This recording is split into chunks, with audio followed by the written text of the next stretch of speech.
First of all, we discuss about principle of inheritance and variation. First, we discuss about some important terms. When we talk about inheritance and variation, first we know about what is inheritance, what is variation, what is genetics, because inheritance and variation is related to genetics. Then we know first what is genetics. Study of inheritance. This is inherited from first generation to next generation. Study of inheritance, heredity and variation of characters, or study of genes and chromosomes. Simple we can say, जब भी कोई variation होता है same gene के study में या फिर different jeans के स्टडी में या फिर उसके क्रोमोजोम्स में जो भी वेरिएशन होता है उसको हम बोलते हैं genetics. Next point is inheritance, transmission of character from parents to progeny. मतलब पेरेंट्स में जो भी कैरेक्टर्स होते हैं वो ट्रांसफ़र होता है पेरेंट्स से एक प्रोजेनी में, तो इनहेरिटेंस कहलाता है. मतलब वो इनहेरिटेड होती है first generation to next generation, next generation to next generation. It is the basis of heredity. और जो इनहेरिटेंस होता है वो हेरिडिटी का एक बेसिक होता है. Next we will discuss about what is variation. Differences between parents and offspring.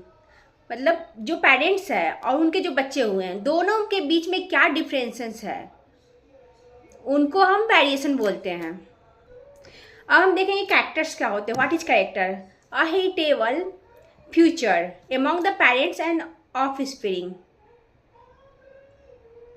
जो भी कैरेक्टर्स जो मतलब पेरेंट्स से ऑफस्प्रिंग में जाता है, जो इनहेरिटेड होता है जनरेशन टू जनरेशन, वो इनहेरिट किया गया. जैसे कि आई का कलर हो गया, ट्रेट्स ऑफ वेरिएशन कैरेक्टर्स में भी वेरिएशन होता है. जैसे ब्राउन हो गया, ब्राउन आइज हो गए, ब्लू आइज हो गया.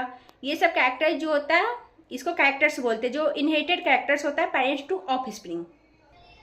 अब एलील क्या होता है? Alleles alternative forms of gene. Gene का जो अल्टरनेटिव फॉर्म्स होते हैं उसको एलील्स बोलते हैं हम. जैसे कि टॉल, जिसको हम टी से डिनोट करते हैं, डॉर्फ स्मॉल टी से डिनोट करते हैं. ये दो जो होता है एलील्स होता है. एलील्स किसका? कैरेक्टर्स ऑफ हाइट का एलील्स ये होता है.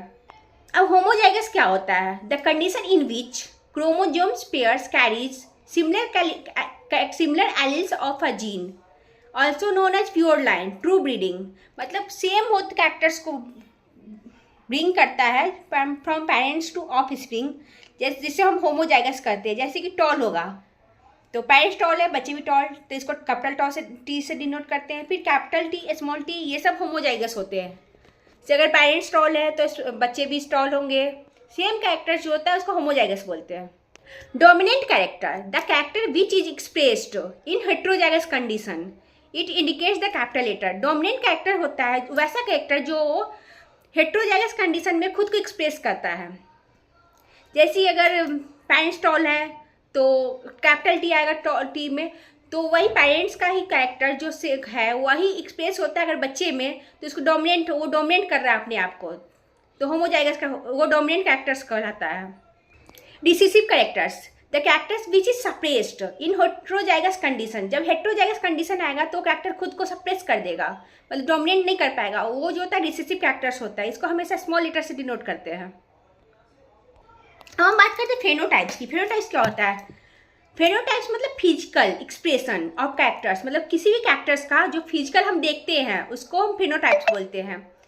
Genotypes genetic constitution of a character. जो मतलब जेनेटिकली जो होता है वो जेनोटाइप्स कहलाता है. अब हाइब्रिड क्या होता है? An individual produced by mating of genetically unlike parents. मतलब जो पेरेंट्स अनलाइक है, जो एक जैसे पेरेंट्स नहीं है, उनको जेनेटिकली मेट करके जो प्रोड्यूस होता है इंडिविजुअल, उसको हम हाइब्रिड बोलते हैं. पुनेट स्क्वायर, अ ग्राफिकली रिप्रेजेंटेशन. ग्राफिकली हम रिप्रेजेंट करके कैलकुलेट करते हैं probability of all genotypes of offspring in genetic cross. मतलब ग्राफिकली हम जेनेटिक क्रॉस करवा के कितने टाइप्स के जेनोटाइप्स ऑफस्प्रिंग के प्राप्त हो रहे हैं, उसको हम पुनेट स्क्वायर्स बोलते हैं। अब हम देखेंगे कि हेरिडिटी क्या होता है। मतलब transmission of character from one generation to next generation is called heredity. Branches of science which deals with inheritance and variation is called genetics. Genetics are the unit of heredity. Heredity का unit जो होता है genetics genes होते हैं। Genes are the heredity of units. बात करते हैं Mendel's law of inheritance. ये क्या होता है? मेंडल्स लॉ ऑफ इनहेरिटेंस क्या होता है? इस लॉ को जॉर्ज मेंडल नाम के एक साइंटिस्ट थे, उन्होंने दिया था, जिसको हम फादर ऑफ जेनेटिक्स भी बोलते हैं। जेनेटिक्स ब्रांच होती है साइंस की, जिसमें हम जीन्स के बारे में स्टडी करते हैं। जो जॉर्ज मेंडल साइंटिस्ट थे, उन्होंने बताया था, कंडक्ट किया था some hybridization experiment on garden pea पाइसेप्स टाइप पर फॉर 7 ईयर्स। उन्होंने 7 ईयर्स तक, लगभग 1856 टू 1863 तक, उन्होंने 7 ईयर्स तक पाइसम टाइपम पे उन्होंने एक्सपेरिमेंट किया।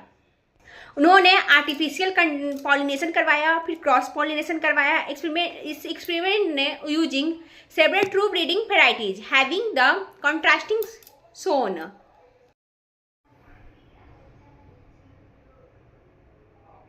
इसमें देख सकते हैं कि कैरेक्टर्स है, उन्होंने लिया था अलग अलग 7 characters.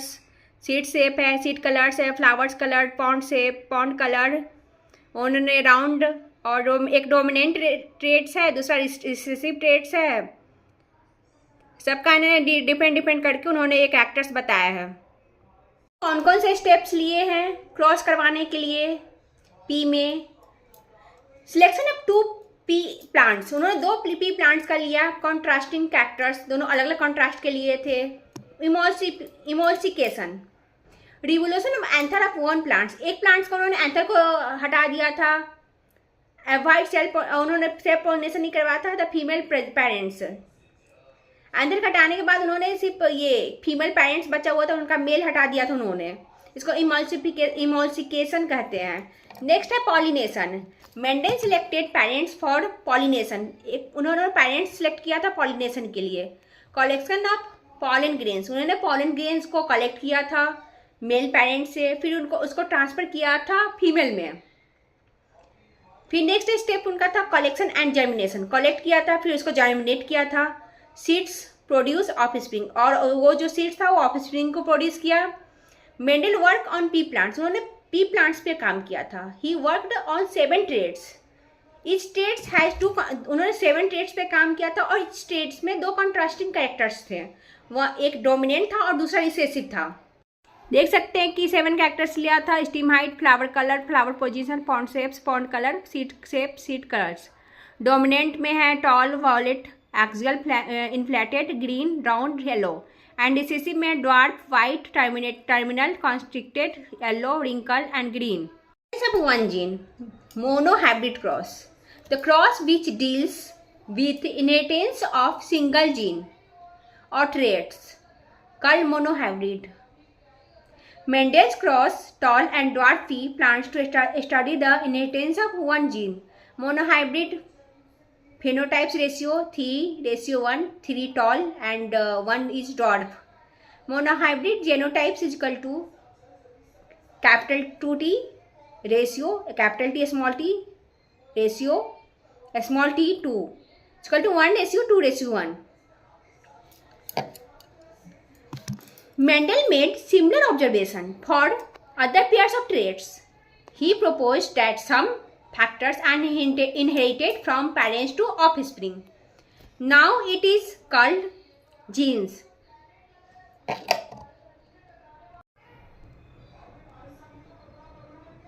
This is the diagrammatic representation of monohybrid crosses. You can see it. This is the monohybrid cross using Punnett square. Now we know test cross. This is black cross. Mendel devised to determine the genotypes of organism. Cross between unknown dominant genotypes and recessive parents. Crossing of an organism with phenotypes to receive individuals.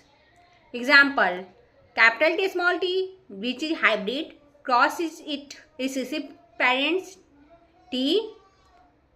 Hence, monohybrid test cross 1:1.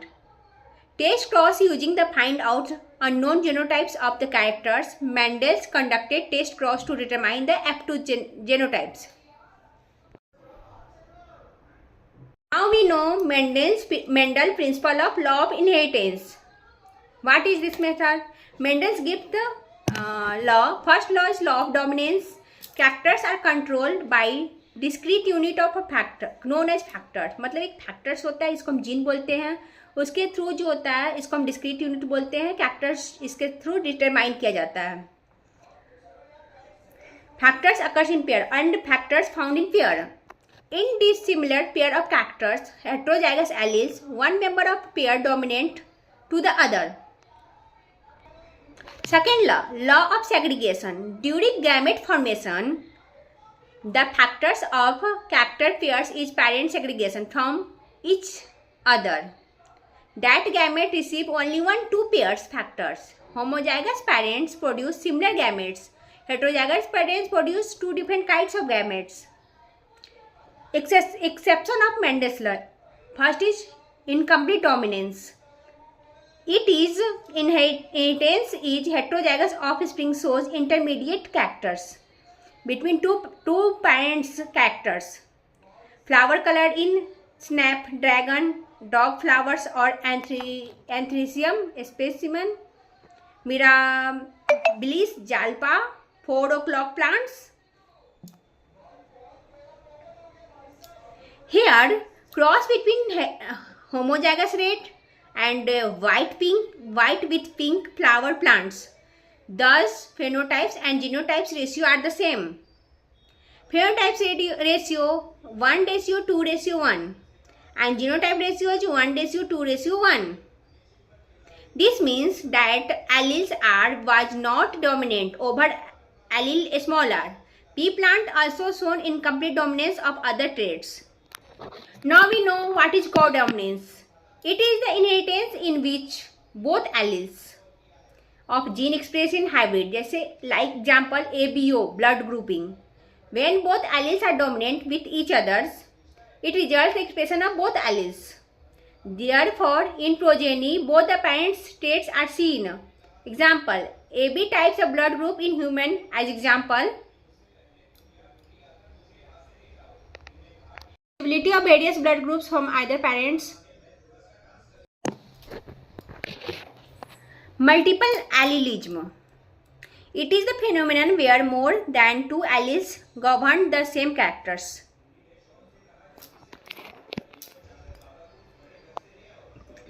Since each individual only two alleles are present, multiple alleles can found only.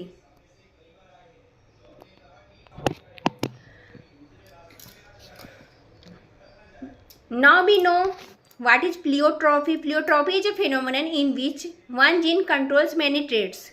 For example, the pea plants that controls the round and wrinkled texture of seeds also influences the phenotypes, expression of starch grain size,